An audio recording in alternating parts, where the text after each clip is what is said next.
اور ہزار قسم کے حرام و ناجائز کام آپ کے کاروبار اور اجرت میں شامل ہونے کے اندیشے رہتے ہیں، پھر آپ کہیں کہ میرے رزق میں برکت نہیں ہے۔ آپ بتائیے، ناب رزق میں برکت ختم کرنے کے اور تنگ دستی پیدا کرنے کے ہم نے خود کتنے اسباب کیے ہوئے ہیں، اس کو باقی رکھنا ہے، پھر کہنا ہے کہ یار رزق میں برکت نہیں ہے۔ تو اللہ تعالیٰ کو راضی کریں، وہی رزق میں برکت دینے والا ہے، وہی کشادگی دینے والا ہے، وہی وسعت دینے والا ہے۔ اسی طرح ایام بیض یعنی ہر مہینے کی 13، 14 اور 15 اسلامی مہینے کی ایام بیض کے روزے کہلاتے ہیں۔ 13، 14 اور 15 کو روزہ رکھنا فتوح الاوراد میں منقول ہے کہ تجربے سے یہ بات ثابت ہو چکی ہے کہ جو کوئی ایام بیض کے روزے رکھے اس کے رزق میں وسعت ہوگی، دنیاوی آفتوں سے محفوظ رہے گا، اور انشاءاللہ عز و جل دونوں جہانوں میں برکتوں سے مالا مال ہوگا۔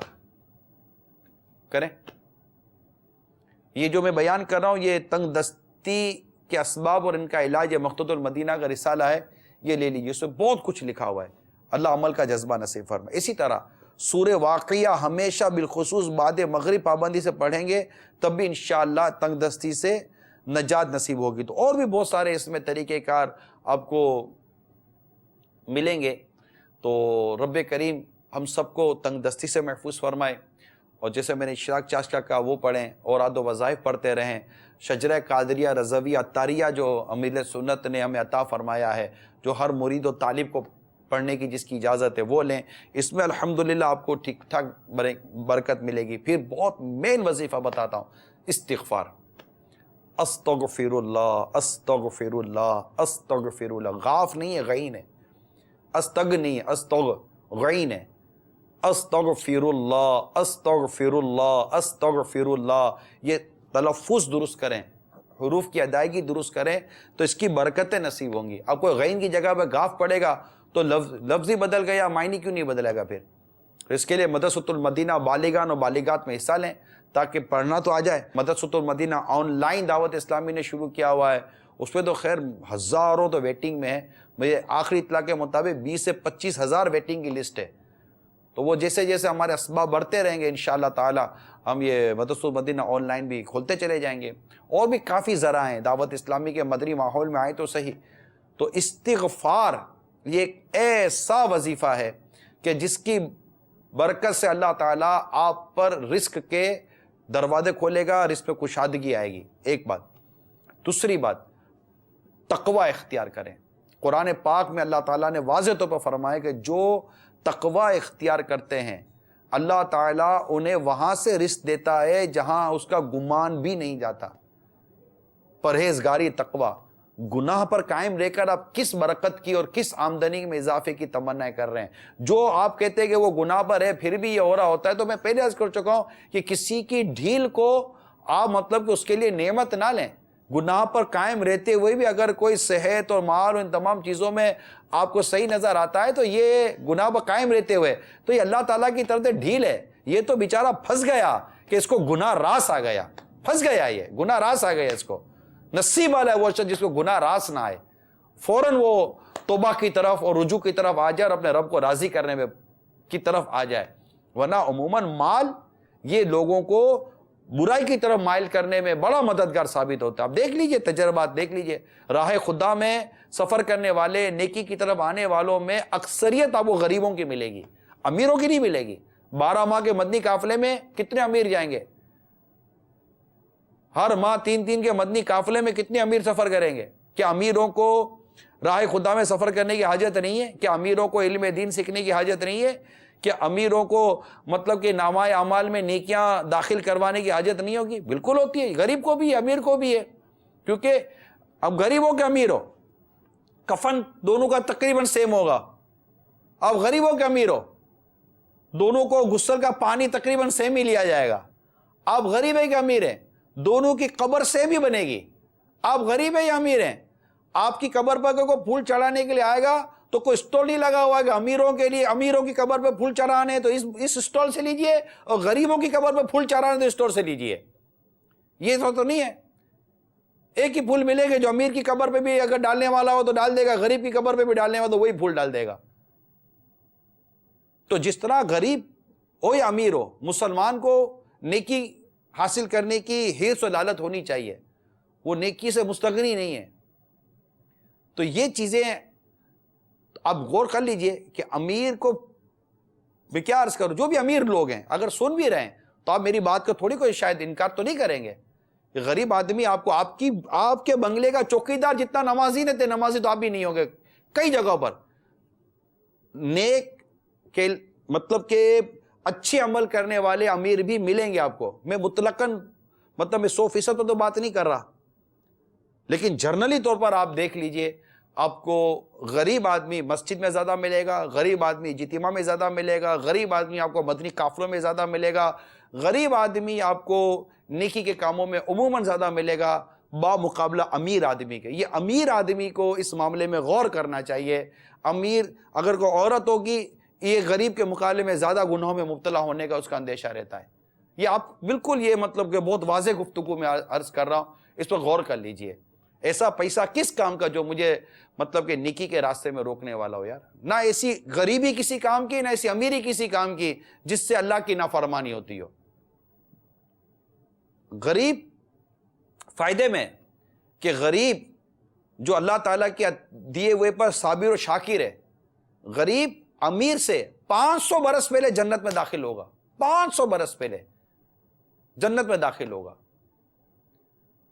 امیر سنت کا رسالہ غریب فائدے میں بیان تھا، اس کا مدنی گلدستہ ہے وہ تحریری مدنی گلدستہ، غریب فائدے میں۔ اگر یہ پڑھیں گے نا تو آپ کو اپنی کم آمدنی پر، اپنی غربت پر، اور اپنی مطلب یہ جو آپ کا جو قسمہ پرسی کا عالم ہوتا ہے کہ یار نہ گاڑی لے سکتے ہیں، یار نہ یہ ہے نہ وہ ہے، کچھ بھی نہیں ہے، تو اللہ کے بندو دنیا مومن کے لیے قید خانہ ہے، کافر کے لیے جنت ہے۔ اگر دنیا کی کچھ زندگی ہمیں مطلب کہ تکلیف میں گزارنے کا وہ پر بھی جاتا ہے تو اس کا مطلب یہ نہیں ہے کہ ہم مطلب اس میں شکوہ شکایت کا بازار گرم کریں۔ تو غریب ہے تو فائدے میں، اگر پڑھیں گے رسالہ تو آپ کو پتہ چلے کہ غریب کتنا فائدے میں۔ امیر بھی پڑھے گا تو ہو سکتا ہے کہ ایک چوٹ پہ یہ سوچے کہ یار غریب ہونا زیادہ فائدے میں۔ یہ میں آپ کو یقین دلا رہا ہوں، میں نے الحمدللہ یہ رسالہ پڑھا ہے، اس رسالے میں بڑی برکت ہے الحمدللہ۔ اس رسالے سے میں نے بیان بھی کیا ہے، غریب فائدے میں۔ یہ رسالہ لیجیے، امیر بھی لے غریب بھی لے، سب لیں اور رسالے کو پڑھیں، اس میں بہت سارے مدنی پھول ہیں۔ اچھا پھر یہ ہے غریب فائدے میں رسالے کا نام، لیکن اگر کوئی غربت ختم کرنا چاہتا ہے، تنگ دستی دور کرنا چاہتا ہے، مالدار ہونا چاہتا ہے تو یہ رسالے کے اندر اس کے بھی مدنی پھول لکھے ہوئے ہیں۔ اب آخر میں ایک اور بہت پیارا طریقہ برکت کا یہ بیان کرنے جا رہا ہوں۔ اللہ تعالی ہمیں تنگ دستی سے محفوظ فرمائے۔ یہ گھر میں داخل ہونے کا ایک بہت ہی پیارا مدنی پھول ہے، وہ انشاءاللہ تعالی میں بیان کرتا ہوں۔ صلو علی الحبیب صلی اللہ تعالی علی محمد۔ حضرت سیدنا سہل بن سعد رضی اللہ تعالی عنہ بیان کرتے ہیں کہ ایک شخص نے حضور اکرم صلی اللہ تعالی علیہ وآلہ وسلم کی خدمت بابرکت میں حاضر ہو کر اپنی مفلسی کی شکایت کی۔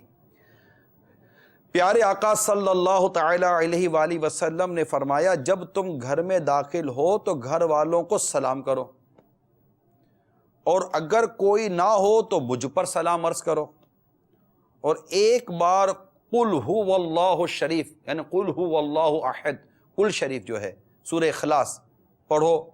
اس شخص نے ایسا ہی کیا، پھر اللہ تعالیٰ نے اس کو اتنا مالا مال کر دیا کہ اس نے اپنے ہمسایوں اور رشتہ داروں کی بھی خدمت کی۔ تو یہ ایک بہت پیارا طریقہ کار ہے، اس کو اختیار کریں۔ جب بھی گھر میں آئیں سلام کریں، کوئی نہ ہو تو آقا کی بارگاہ میں سلام عرض کریں، اور پھر ایک بار سورہ اخلاص پڑھیں، رب نے چاہا تو ڈھیروں ڈھیر برکتیں نصیب ہوں گی۔ آئیے ایک کال لے لیتے ہیں۔